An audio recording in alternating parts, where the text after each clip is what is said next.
Hello and welcome to my class and stories. अभी हम discuss करेंगे NIOS का क्लास 10th का सोशोलॉजी का चैप्टर 2 मिडीवियल वर्ल्ड, यानी कि मध्यम दुनिया जो थी, बीच की दुनिया जो थी, जो सिविलाइजेशन के बाद की, एंशंट सिविलाइजेशन के बाद की, जो एजेस के बाद की जो दुनिया थी उसके बारे में।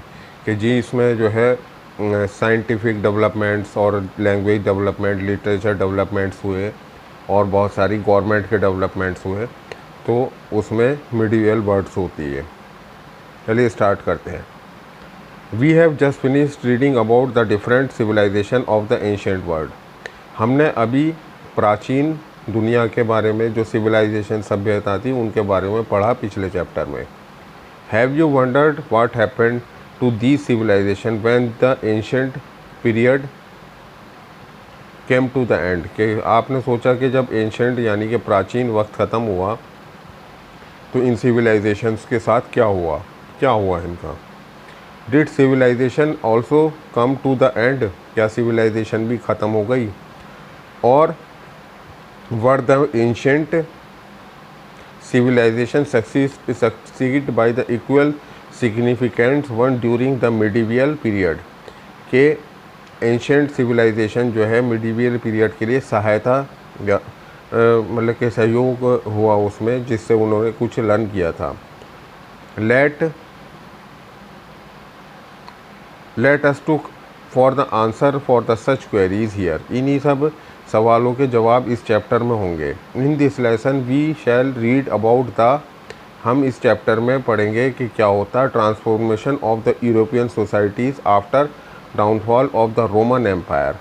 रोमन एम्पायर के जाने के बाद में यूरोपियन सोसाइटी का क्या डेवलपमेंट था। We shall also see how the birth of the new religion called Islam led to the founding of the vast empire that originated in the West Asia and spread over the large part of the world. हम ये पढ़ेंगे कि जो इस period में जो है एक इस्लाम रिलीजन आया जो कि एशिया में था, वेस्ट एशिया में था, और पूरी दुनिया में जो है बल्कि पूरी दुनिया के एक अच्छे बड़े पार्ट में फैल गया। We shall also take a look of the India's medieval past to see what happen after the decline of the Harsha rule. कि हार्शा रूल के बाद में जो हुआ कि इंडिया के बाद में वो इंडिया में जब हार्शा रूल ख़त्म हुआ तो उसके बाद में क्या हुआ, जिसके बारे में स्टडी करेंगे। सबसे पहले इसमें European and in the medieval times. Europe in the medieval times यानी कि जो यूरोप देश है उसका मिडीवियल टाइम्स क्या था। The medieval period is also called the middle age. इसके वर्ड से ही पता लगता है ये बेसिकली मिडिल के, यानी कि मिडीवियल मिडिल से ही लिया गया है, जो कि वर्ड है उससे पता लगता है बीच का, यानी कि एक इधर का ना उधर का, ना बहुत पुराना न बहुत ही प्राचीन, ना नया बिल्कुल एडवांस जो अब चल रहा है। जो बीच का वक्त होता है उसको मिडिल कहते हैं, मिडीवियल टाइम कहते हैं, क्योंकि हज़ारों लाखों साल पुरानी सभ्यता दुनिया सोसाइटी की बात हो रही है। As the name suggests, it referred to the period which succeeded in the ancient period and came before to the modern period। के ये वो पीरियड है जो एंशिएंट पीरियड के बाद में आया और मॉडर्न पीरियड से पहले का वक्त है, कि जिसमें मतलब कि एक एंशिएंट होता, प्राचीन वक्त होता, और एक मॉडर्न वक्त जो अब चल रहा है, उसके बीच के जो वक्त को कहते हैं उसको कहते हैं medieval world.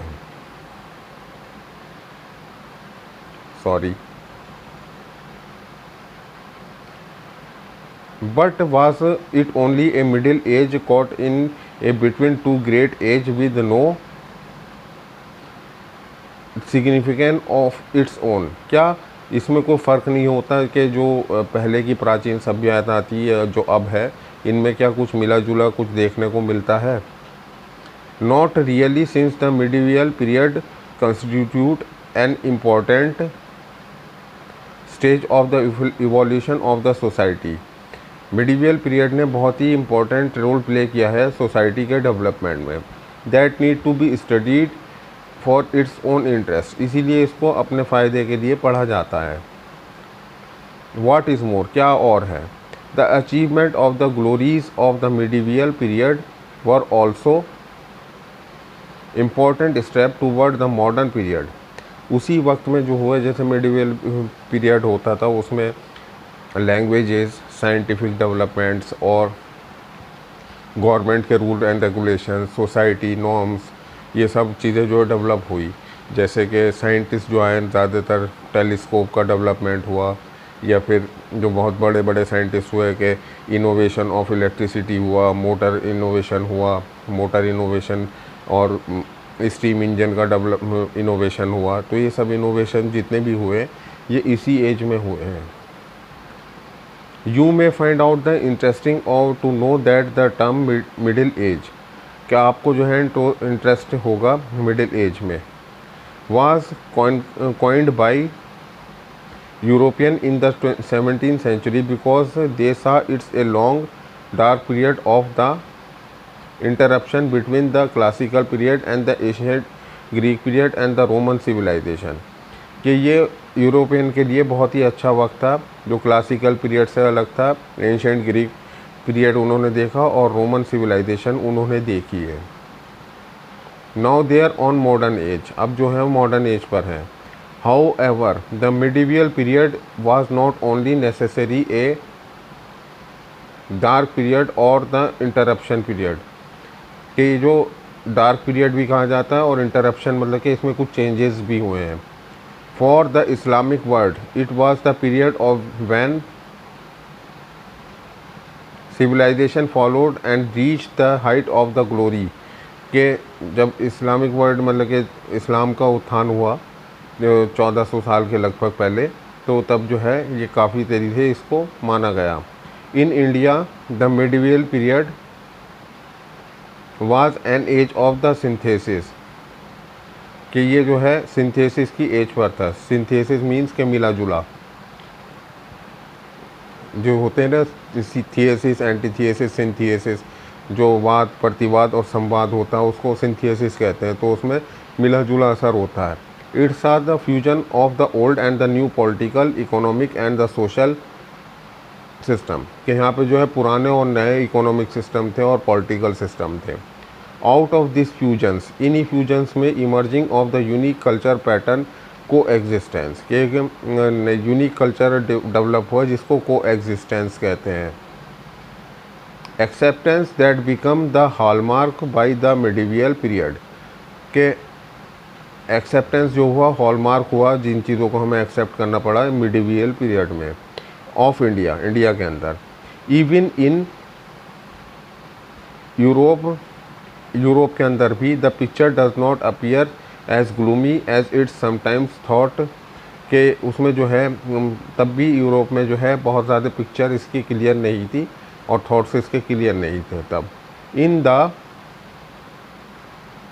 early part of the medieval period, the level of the material and culture accomplishment was no doubt somewhat low, के उस टाइम पे जो है मटेरियलिज्म जो है कम यूज़ करते थे और सादी ज़िंदगी ही पे ज़्यादा चलते थे। However, during the later part of the European greatly improved their standard of living, कि इसके बाद में जो लेटर यूरोपियन का पीरियड था उसमें बहुत सारे डेवलपमेंट हो चुके थे। फर्नीचर्स के डेवलपमेंट हो चुके थे, साइकिल के, पहियों के और मोटर व्हीकल के, और साइंटिफिक इक्विपमेंट्स जैसे कि वो होता है टेलीस्कोप वगैरह, क्योंकि टेलीस्कोप काफ़ी पहले इनोवेट हुआ था। बाद में जो है इलेक्ट्रिसिटी आई तो इनोवेशन और भी बढ़ा। They also developed the new institution of learning, उन्होंने नए स्कूल भी शुरू किए सीखने के लिए। The mode of the thought and the reach by the high standard of literature and art, उन दिनों लिटरेचर और आर्ट का डेवलपमेंट बहुत हुआ, क्योंकि ये भी इसी एज में आए थे। जैसे कि बड़े बड़े जो लेखक थे, जो इंग्लिश के वो थे, सॉरी मैं भूल रहा हूँ, कि जो बहुत बड़े बड़े राइटर हुए, शेक्सपियर हुआ, मैकबेथ हुआ, शेक्सपियर हुआ, विलियम वर्ड्सवर्थ हुआ, ये जितने भी थे ये उसी एज में आए थे। In the fact that new ideas and emerged during this time not only transformed the Europe but also had a deep impact on the rest of the world in the time to come। कि ये Europeans में development ज़्यादा हुआ था और ये पूरी दुनिया में इसका असर हुआ था। Let us then find out what was happening in the different part of the world during the medieval ages. अब हम पढ़ेंगे कि दुनिया भर में मिडिवियल एजेस में क्या क्या हुआ था। ये तो इसमें आता है सबसे पहले decline of the Roman empire. इसको हम दूसरे वीडियो में डिस्कस करेंगे। थैंक यू वेरी मच, क्योंकि डिटेल स्टडी करनी पड़ेगी। Thank you very much for watching the video.